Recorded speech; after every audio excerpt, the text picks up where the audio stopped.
Welcome back. You're still on to Journalist Hangout. Well, the Central Bank of Nigeria appears to have ruffled the feathers regarding its new policy on cash withdrawals. While many Nigerians have voiced resentment against it, senators have expressed concern over the new policy, and which they observed might stifle the economy.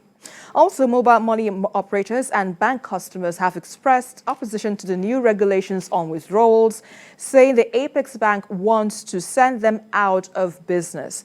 Well, the Association of Mobile Money and Bank Agents in Nigeria insisted that the policy will not fly, as it will dampen business for mobile banking agents. Babajide, when this story first broke, I think the night before yesterday, people were worried, like, interesting things are really happening. How would this happen? Why this policy? This is so unfriendly, particularly for small business owners. So it has been generating so much reactions. I know the discussions we had yesterday, it was really quite heated. Some say, yes, it is a good one. But on the other hand, we don't have the infrastructure to accommodate this new policy. But let's have your thoughts on this first. What do you think about this? Nigerians sometimes say it's a good one. How? You have to ask questions. It's not enough to just support every action that government takes or an agency of government takes. You have to engage your brain properly and ask yourself, how is this a good policy? It may even be a good policy whose time had not come.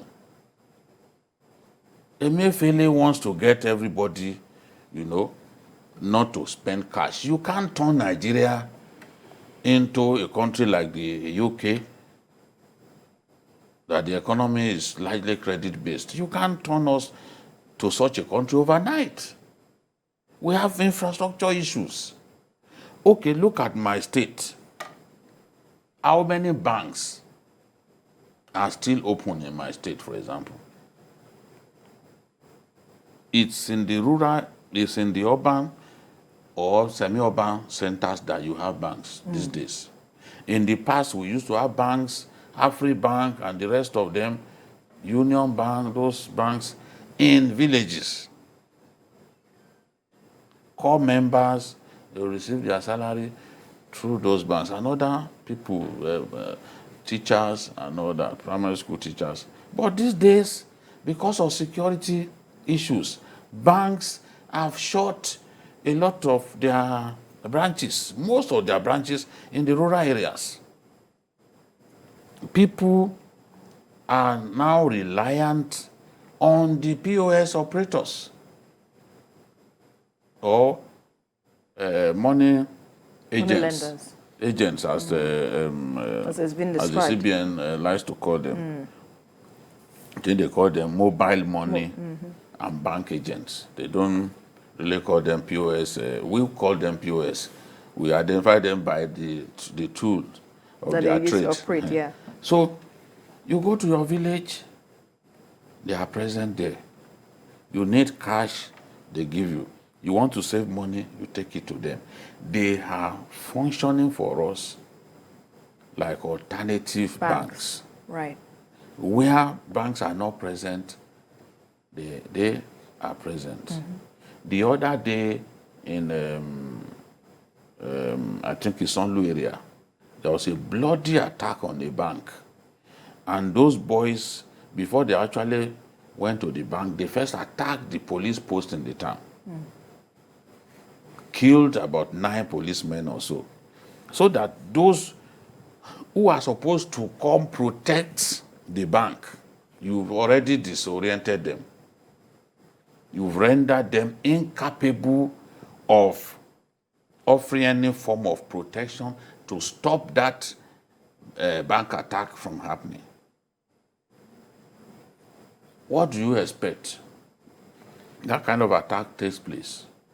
It takes place the first time, takes place the second time, the bank will close shop. Shut down. There was a time, a new generation bank located inside this place where rice is sold in Lagos. You mean Kebbi? Inside in Lagos. Lagos. Or Daleko. Okay. Do you know that the branch After a few attacks on them by armed robbers, the bank decided to shut the branch. Because what's the point? You risk the lives of your staff, you lose money. So they took that decision, okay, we are not interested anymore. So these more and more Nigerians are using these money agents, this US. Yes, more and more Nigerians are using them now than before. Because even we are in an urban setting, a lot of people still use them. Because you don't want to go into the bank and then you're on the queue for so long, especially if you need the money quickly. They come in handy. Now, they are the people who suffer the most from because of this. the cash withdrawal limits given 20,000 Yes, if you are saying daily. that they cannot withdraw more than 20,000 daily. So what are you talking about? What are you talking about? How can you say that they cannot withdraw more than 20,000 daily? If you have a party and you need cash, somebody even gave the example of you want to buy a bag of rice, now 48,000. So for that particular, nearly everything that you, all the money that you need, that you can withdraw from the bank for that day, you are going to spend more than almost half of it on a bag of rice. This thing in the rural areas, you cannot, there are no ATM points are not there. So how do you expect our people to function? You don't want cash in people's hands. But even your own electronic the policy, the cashless policy, yeah. You only introduce this to a few states. Now you want to do it through another means, and you want that to happen across the country. How do people move around? How do people who are used to transacting business?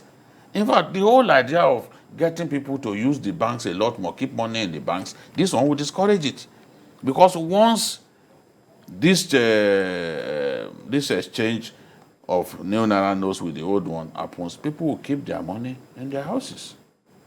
Well, I'm happy that the Senate has intervened. I'm happy that even the House of Reps have invited Emefiele. This is not a policy that should be allowed to work. Sometimes these people just come up with harebrained ideas, and if our National Assembly does not step in, look at when the other day the Comptroller General of Customs, look at when he said that they will stop any car that they see on the road, that if they didn't pay duty, or the duty that they paid was not the value that they should pay, even if the car is 7-8 years old, that they are going to make people pay duty. Of course, the Senate stopped it.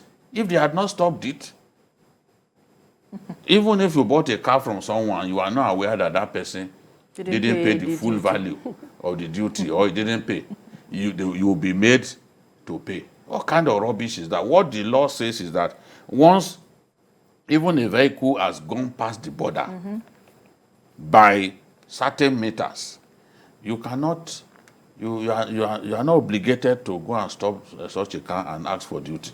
But they are looking for money all over the place, and instead of making their processes more efficient, they wanted to suffer Nigerians. How do you stop anybody you see and ask a car of about 10 years old, you now say, okay, come and pay duty? What sort of rubbish is that? Well, I'm happy they stopped that one at that time.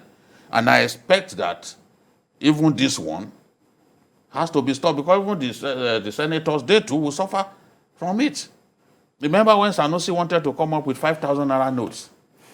They had to stop him. We can't say because you are CBN, you have so much latitude to take actions, then you take actions that would send a lot of our people out of jobs. Even core members, they are using this POS business, they are using it to make extra money and take care of their families. That Emefiele is trying to send them out of business. Bukola, what's your position on this? Even though, yes, we might not be ripe to adopt perhaps a cashless policy in the holistic sense of it. But what do you think this government, or perhaps the CBN, needs to do in revising this policy so that it will, perhaps push the cashless policy that is trying to, bring into the system, maybe in a gradual approach, perhaps. What do you think the government, or the CBN rather, needs to do in this regard?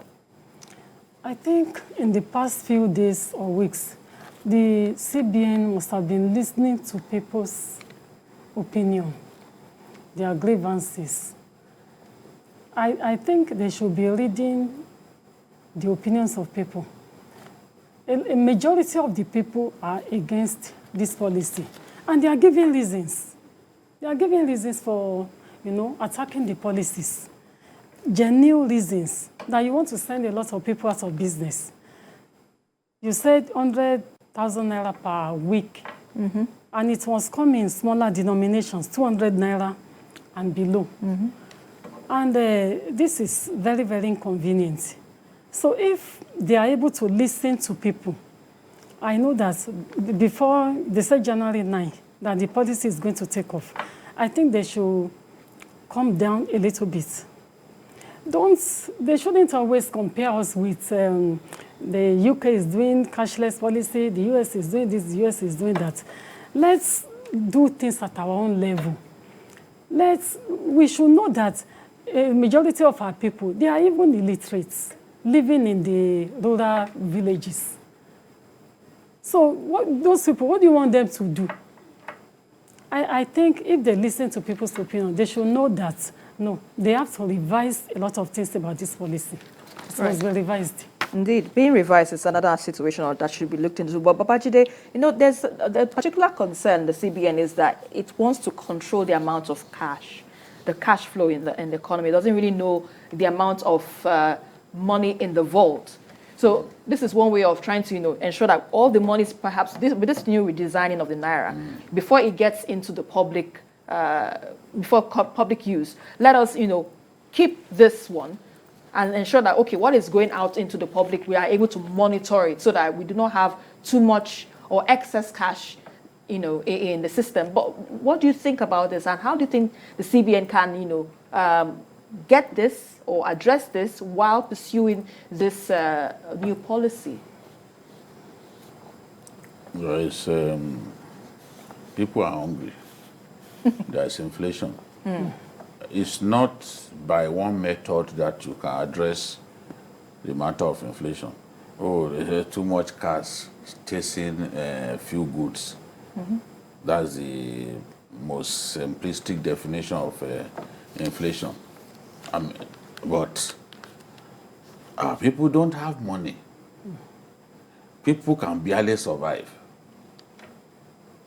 The cash that they are talking about, yes, a substantial portion of it is in the hands of the well-to-do. Wealth is not equitably distributed in our country. So you can't just, you want to address inflation, you want to control inflation, therefore you want to limit the, you want to control cash circulation and all that. That alone cannot address the matter of inflation. So what then can? There are other ways by which you can cushion that effect. Empower people. Come up with policies, economic policies that will stimulate growth and development of the economy. If the economy experiences real growth, people will be empowered. There will be more money in people's hands. Look at the countries that we were developing at the same pace during the, after independence. Go and check the rate of growth of their GDP and compare to our own. You see the rate at which the GDP of India grew over the last 20 years. Look at the rate at which the GDP of China grew over the last 20 years. Come and then compare to our own. You see, instead of experiencing that kind of growth, it's actually a decline. So, and you have to get your policies right, get your economic policies right, fix power. A lot of our people don't need government to give them money and all that. Yes. Just provide the environment. Right. If the man whose job is to cut people's hair and all that has constant power supply, if he has access to power supply, he won't have to spend so much money on diesel generators. On generators and not everybody. Some people have 2 generators in their houses, and they buy fuel every day. It's making life difficult for them because what they won't be able to save a lot more money. They won't be able to afford many things because things that are taken for granted in other lands, things that government provides for people, they have to spend a fortune providing it for themselves. Well, they are the ones who sink boreholes for themselves. They sink borehole, they provide electricity for themselves. Let me hold your thought. Let us quickly take this call. Okuk calling us from Lagos. Please go ahead with your contribution. Yeah, good evening. Good evening. Good evening. Yeah, God bless you all for this a very wonderful topic you people are having today. For me, for this cashless policy they are trying to bring, I think it is very, very appalling. Please, the federal government should do something about it. They should stop it because, like, for example, just like Babajide have said, for example, now rice is 40,000 naira. How will you be able to buy? If you cannot withdraw more than that amount, how are you going to buy? Like in my village, my interior village, there is no bank anywhere. You cannot access the bank. Then for this road, this gridlock that is happening on the everywhere on the road here, like this Agbangbo, that bridge. Please, you people need to visit that place and see how people are suffering. A lot of things are going on in this country. If you want to block road, why can't you inform the masses? Inform the people, come to the radio, inform the people that, they're going to block this road so that people will be aware of it. Please.